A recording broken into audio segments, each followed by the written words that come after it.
murid dan akhlaknya, ayo amalkan ya harfinya, janganlah lupa khotaman akhirnya,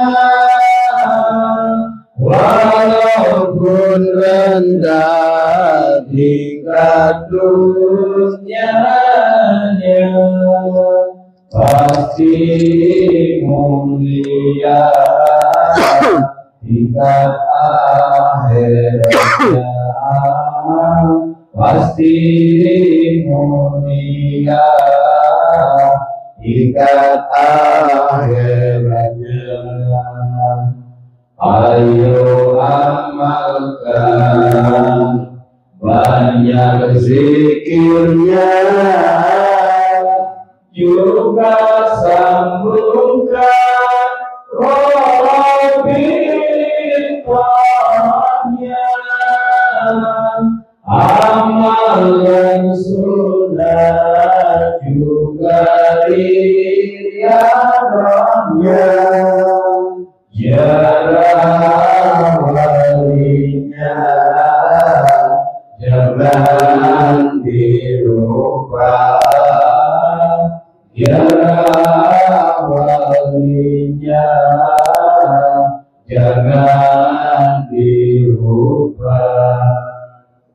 Kalau sempurna sampai matinya, kita bersasar roda sukanya, disanjung Allah surga tempatnya, untuk jasadnya juga kafannya, untuk jasadnya juga kafannya. Ya Rasulullah, salamun alaihi, ya fi azab iwagaraji, afatayani rabbal alamin, ya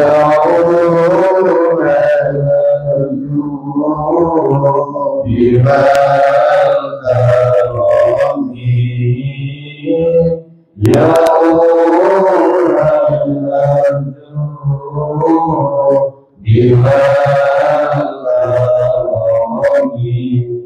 Allahumma salli wa sallim wa barik alaihi. Allahumma salli wa sallim.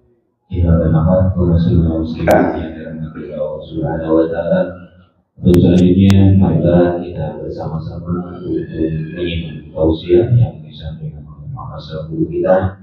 Tapi sebelum itu, seperti biasa kita bersama-sama untuk mendoakan Masa Guru kita, Ibu Haji beserta seluruh keluarga besar beliau.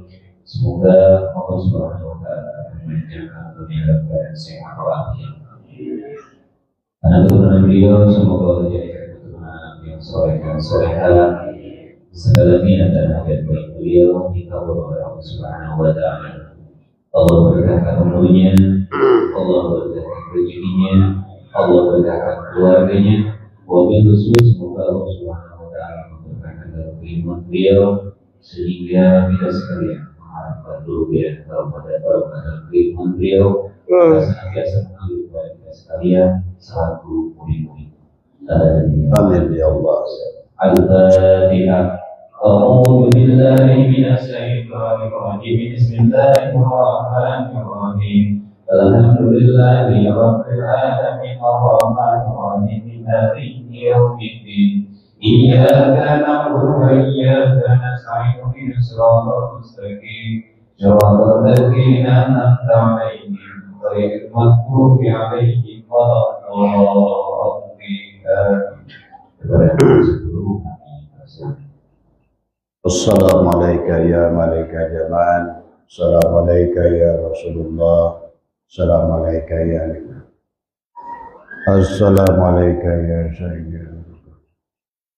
Assalamualaikum ya Sayyidina.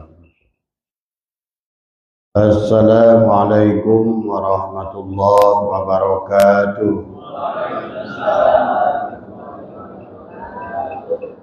أعوذ بالله من الشيطان الرجيم بسم الله الرحمن الرحيم إن الحمد لله نحمده ونستعينه ونستغفره ونعوذ بالله من شرور أنفسنا ومن سيئات أعمالنا من يهد الله فلا مضل له ومن يضلل فلا هادي له أشهد أن لا إله إلا الله وحده لا شريك له وأشهد أن سيدنا ونبينا محمدا عبده ورسوله لا نبي بعده اللهم صل على سيدنا محمد وعلى آل سيدنا محمد إلهي أنت مقصودي ورضاك مطلوبي أعطني محبتك ومعرفتك. Jamaah pengajian Kamis malam Jumat insyaallah dimuliakan oleh Allah. Pertama yang utama, marilah kita sama-sama panjatkan puja dan puji syukur kehadirat Allah Subhanahu wa taala. Alhamdulillah wa syukrillah, dengan kudratnya, dengan iradahnya, dengan ilmunya. Pada malam hari ini kita semua melaksanakan rutinan Kamis malam Jumat. Semoga panjenengan semua senantiasa diberikan istiqomah oleh Allah Subhanahu wa taala, ya. Karena istiqomah khairun min alfi karomah, ya. Ibaratkan cikaracak ningang batu laun-laun jadi lego dan semua, ya. Biarkan netes, ya, walaupun kecil, ya, asal kita adalah betul-betul istiqomah, ya. Pada malam hari ini adalah sudah sepantasnya kita panjatkan kepada Zat yang Maha Agung, ya, Allah Subhanahu wa taala yang senantiasa adalah menyayangi makhluknya, ya. Maka Abah sudah mengajak kepada sekedia semua, setiap bangun tidur adalah katakan kerinduan pada Allah. Aku rindu padamu ya Allah, aku rindu padamu ya Allah. Katakan dengan segala penghambaan, ya.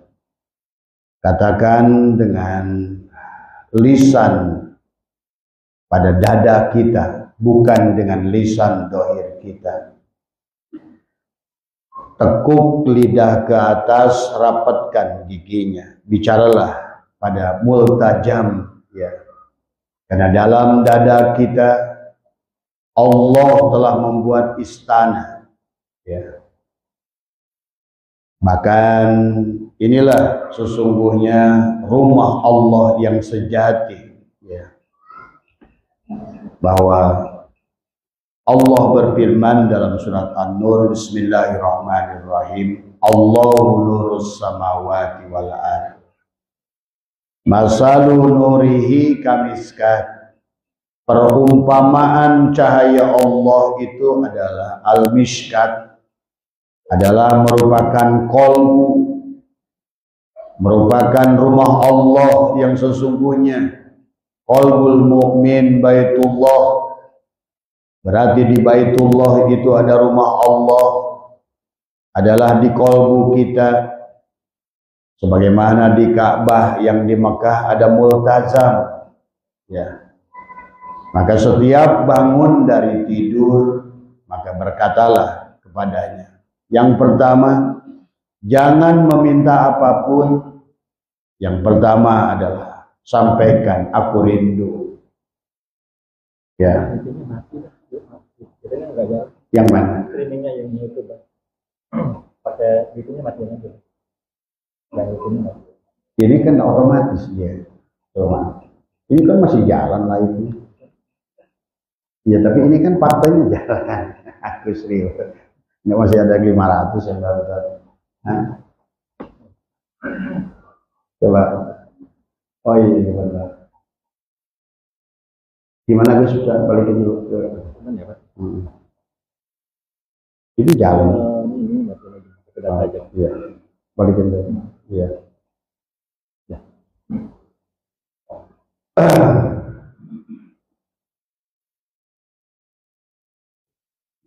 Maaf ya. Jadi itu Allah telah membuat rumah dalam dada kita, ya. Bahwa yang disebut dengan kolbu adalah dimensi ketuhanan. Ya. Inilah tempat komunikasi dengan Allah. Maka pada saat hati kita adalah jelek, busuk, maka di situ bahaya buat kita. Orang yang berpikiran negatif, berhati busuk, ya, maka pada dasarnya dia telah mencatatkan nasib. Misalnya keluhan-keluhan ngagurutu dina hate, ya. Menggerutu dalam hati, ya. Maka itu akan dicatat, ya. Sebetulnya sebagaimana dalam surat Yasin. Wa naktubu ma qaddamu wa asarahum.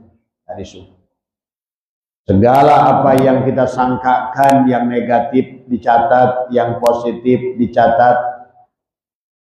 Maka hati-hati kalau di dalam hikmah hikam yang keberapa dalam setiap helaan nafas ada takdir yang kau ciptakan. Ya.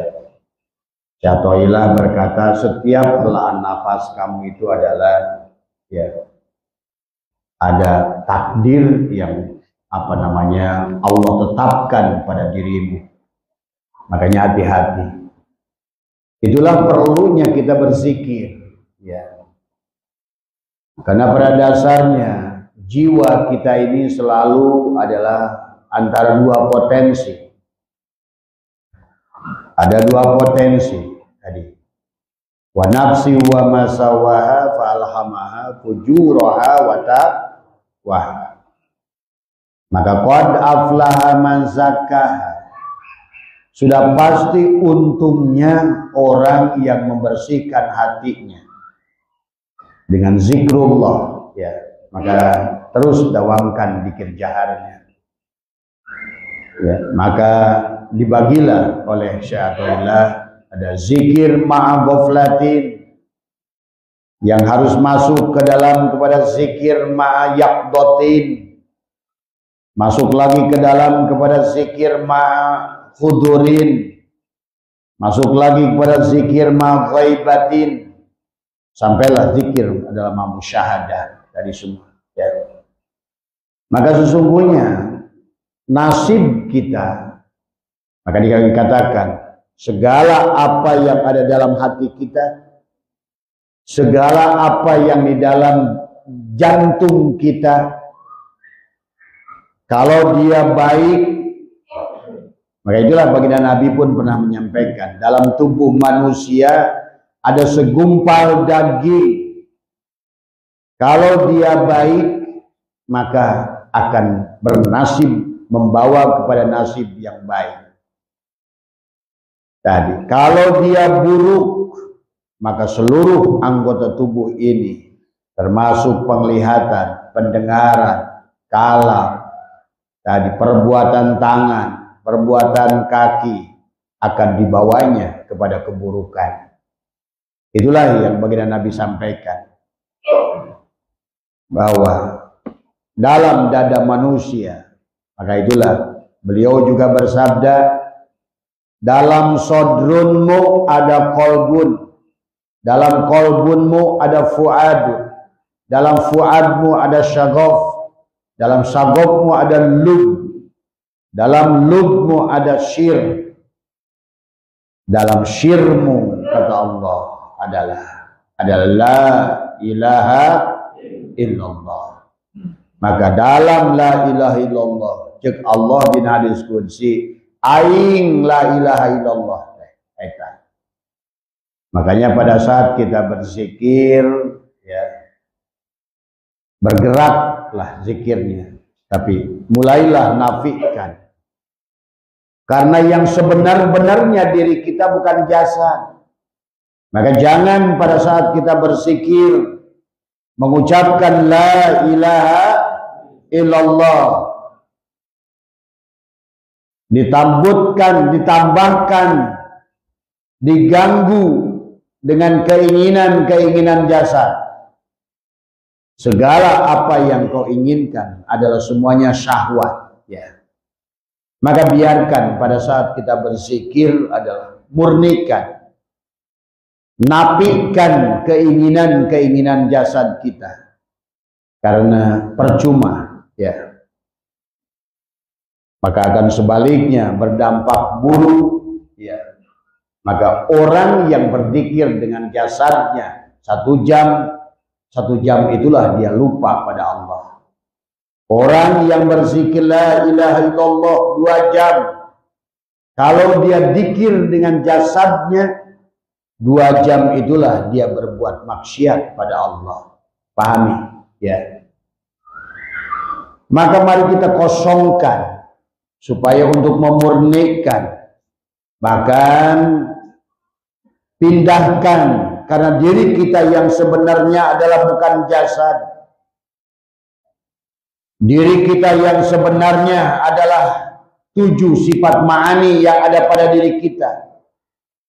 Diri kita yang sebenarnya adalah si kudrat, si iradat, si ilmu, si hayat, si sama, si kalam itu ya.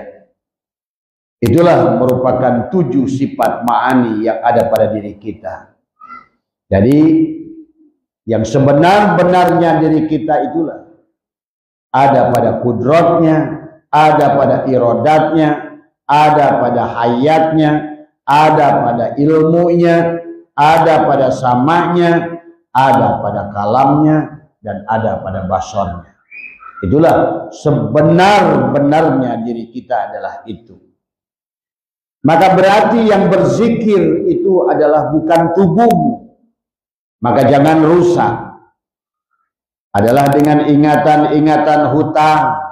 Jangan rusak kalimat la ilaha illallah dengan keinginan-keinginan makhluk. Karena berdampaknya adalah zikir itu menjadikan dosa. Ya. Maka pahami. Maka dalam sholat, maka yang sholat bukan diri dohir itu.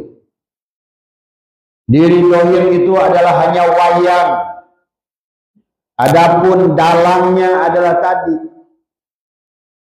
Si kudrat, si iradat, si hayat, si ilmu, si kalam, si sama, si basar. Itulah dalangnya. Dalangnya itu adalah yang dipancarkan daripada 7 sifat maknawi adalah a'yan sabitoh, ruh kita. Berarti yang sebenar-benarnya gerak tubuh ini adalah gerak ruh. Nah itulah yang harus dipahami oleh kita. Maka jangan bersandar pada jasad ini. Itulah baginda Nabi bersabda, siapa yang menerima catatan amalnya dari tangan kanan selamat. Dan siapa yang menerima catatan amalnya dari tangan kiri celaka. Pahami? Ya. Baik. Pahami oleh kita. Ya. Karena kalau tidak demikian berarti kita adalah apa namanya? Jadi bedakan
Ya, gitu ya, harus dipahami, ya, harus dipahami.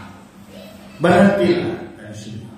Kalau kita ingin bahagia, belajarlah dari manusia roh dari semua, ya. Maka itulah setiap pagi berkatalah di labibah qalbi dari sini. Katakan kerinduan pada Allah, katakan kerinduan pada Rasulullah. Sebenarnya ruh kita itulah Rasulullah. Ya Rasulullah, aku rindu. Ya Rasulullah, aku rindu. Ya Allah, aku rindu. Berkatalah di hati ini. Kemudian mulailah dengan berzikir, tapi zikirnya dia untuk membersihkan rumahnya. Man dakhalahu kana aminan. Mana pada saat rumahnya itu telah masuk ke dalam rumahnya, insya Allah selama ini Allah belum mau menghuni rumah yang dibangunnya dari jasad kita. Inilah karena di hati kita masih penuh dengki, penuh dengan dendam, iri, hasud, hasid, hasad, itu ya. Maka dibuanglah, bersihkan. Qad aflaha man zakkaha wa qad khaba man dassaha. Maka insyaallah kalau kita mendawamkan walaupun sedikit, tapi zikirnya dengan ruh, nafikan jasad. Bagaimana cara menafikan jasad? Hilangkan keinginan-keinginan yang selain Allah selama berzikir, karena itu pasti keinginan jasad dan semuanya. Maka kalau ruh inginnya satu, kembali pada Allah, karena dia milik Allah. Tapi si jasad dengan si jiwa itu adalah berkoalisi, adalah menginginkan, adalah keinginan-keinginan yang sebetulnya adalah ada pada syahwat kita sendiri. Maka tidak ada musuh yang paling dahsyat sebetulnya adalah jasad kita. La hijabaka illa biwujudika.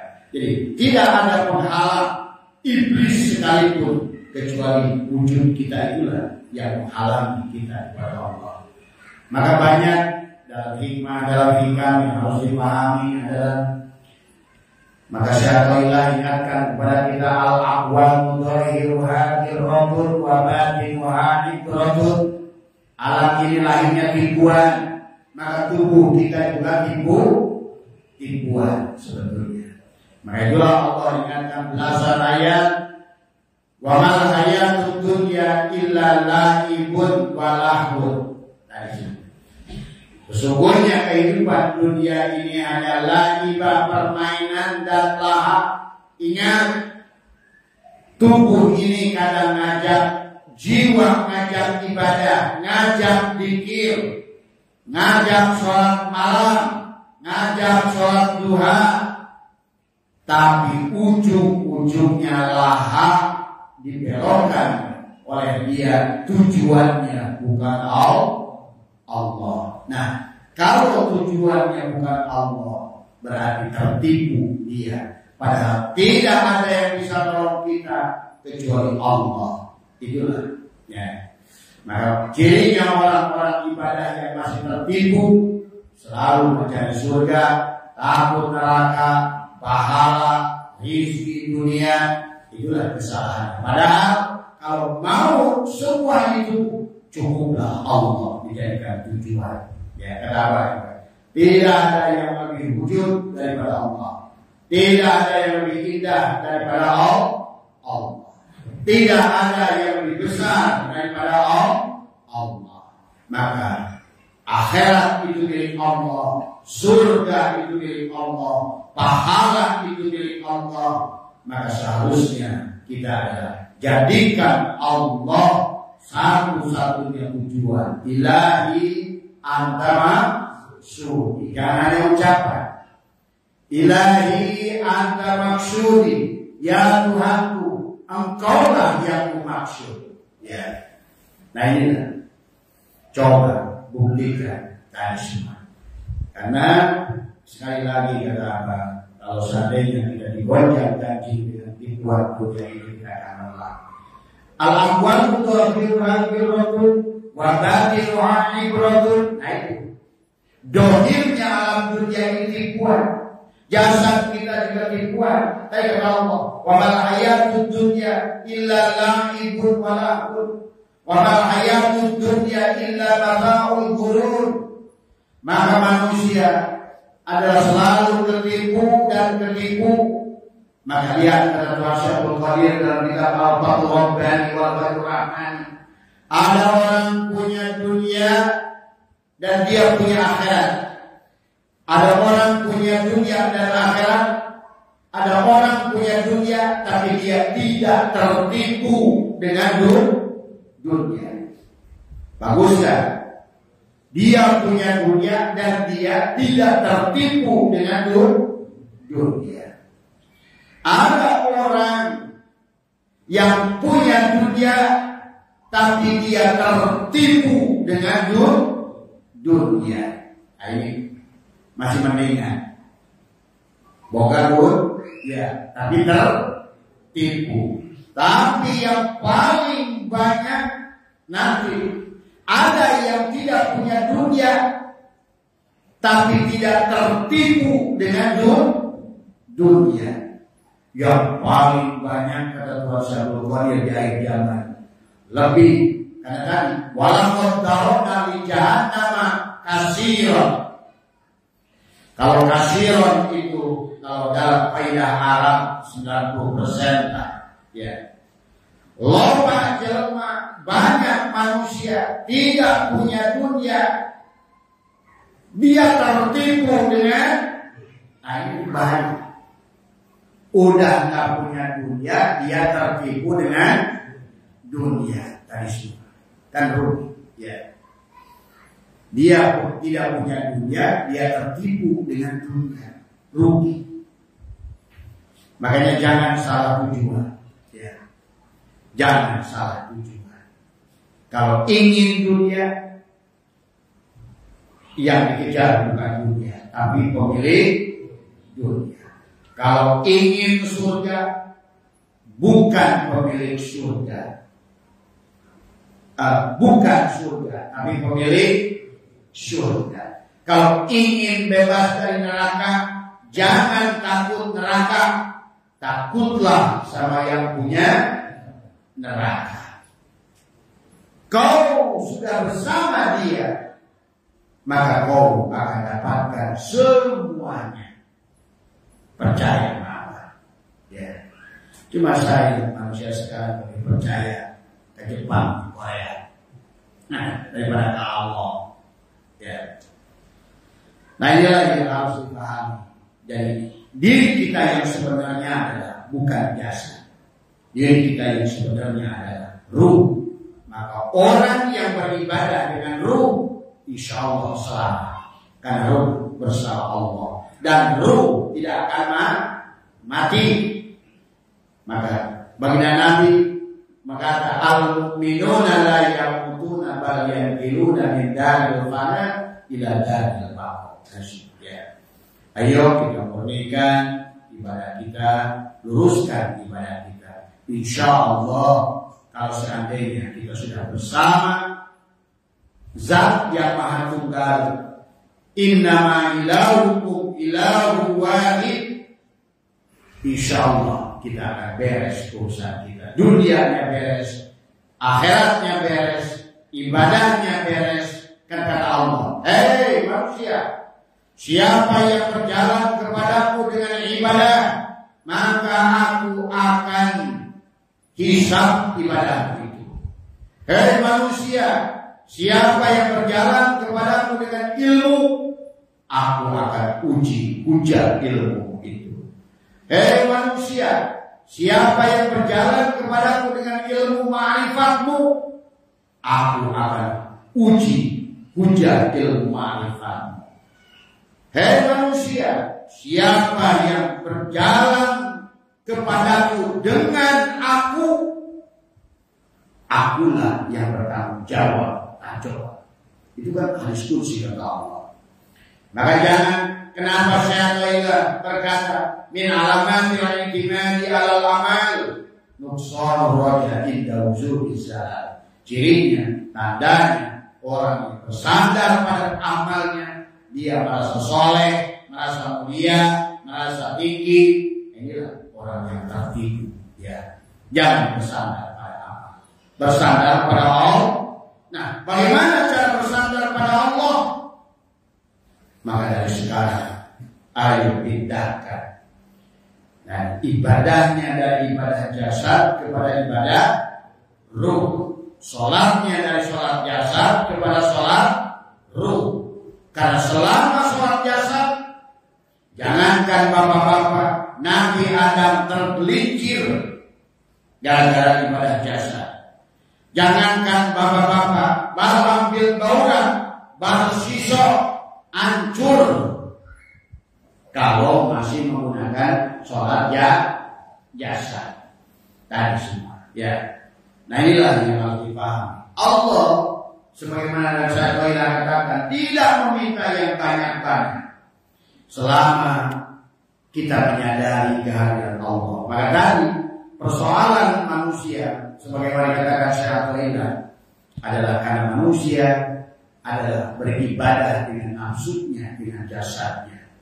Maka kata Imam Ghazali di dalam Minhajul Abidin, sampai kalau seandainya harus memilih antara ihtisab dan ijtinab. Ihtisab, ibadah seseorang yang tidak mampu menahan maksiat pada Allah karena ibadahnya yang selalu mencari pahala. Ibadah jalan, pahala dihitung, tapi dia terus maksiat. Maka Imam Ghazali, orang yang tidak ibadah, bayangkan, tapi bisa menahan dari maksiat, itu tadi semua. Kenapa? Kata Imam Ghazali, orang yang mampu melawan nafsunya dari maksiat, pahalanya 600.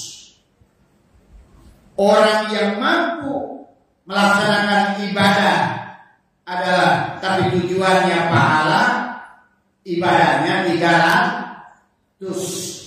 Jadi berat mana? Ya.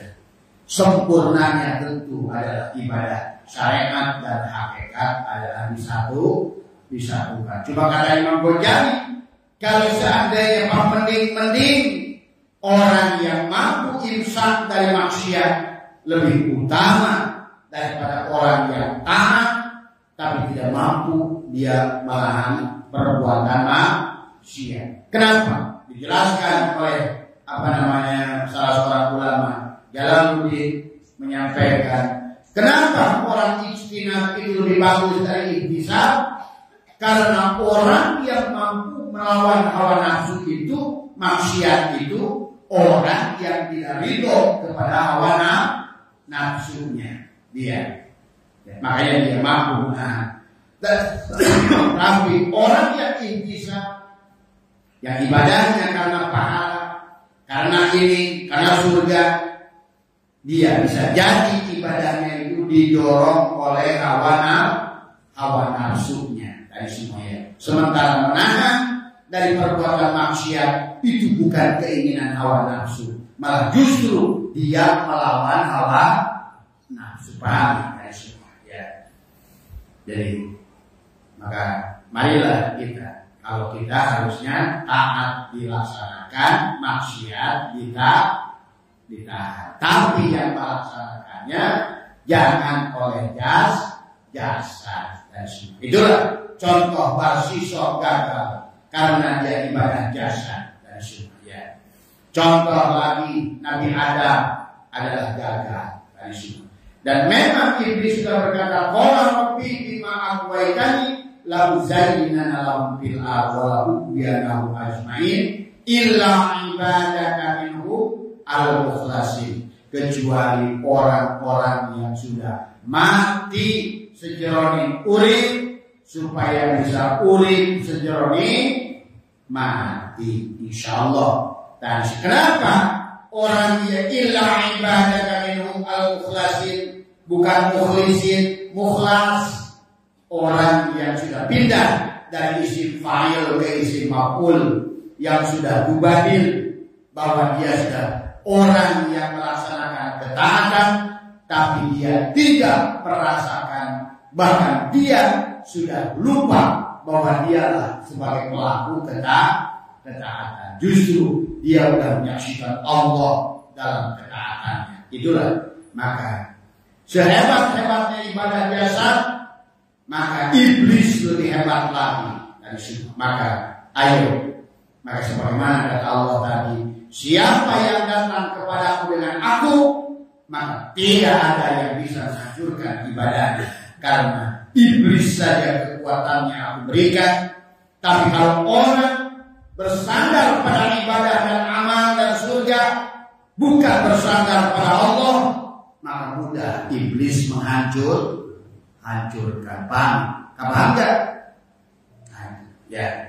Jadi marilah kita ibadah kita murnikan sekarang. Zikir kita bukan karena sesuatu, tetapi karena kita cinta kepada Allah. Itu saja yang perlu disampaikan. Sehat semua dimanapun kalian berada, dimanapun ya. Mudah sekali lagi dari Abah ada tamu cukuplah, tidak usah banyak ngaji. Ya, lebih baik saya yang penting bisa dipahami dari semua ya. Itu saja yang bisa sampaikan. Maaf atas kekurangan. Sehat semua. Abah mendoakan untuk semuanya jemaah senantiasa dalam kebahagiaan. Ojo lagi hari Sabtu malam minggu kita akan ya. Dan insya Allah yang kita sekalian ada banyak ibadah hari Sabtu malam minggu dari semua ya. Dan ada beberapa ijazah yang apa yang disampaikan dari semua. Ulah miskin baik ya. Maka itulah yang harus ditanam ke dalam hati ya. Karena selama ini kamu nyarinya bukan nyari Allah, nyari duit. Jangan cari yang punya. Ini kok nyari duit? Ada lagi orang mana cari kerja, ngaco. Aduh, aku capek dengan pakaian. Orang yang cari duit masih daripada orang cari kerja. Kalau orang sudah bersama Allah, beres urusan semua ya. Udah itu saja. Assalamualaikum.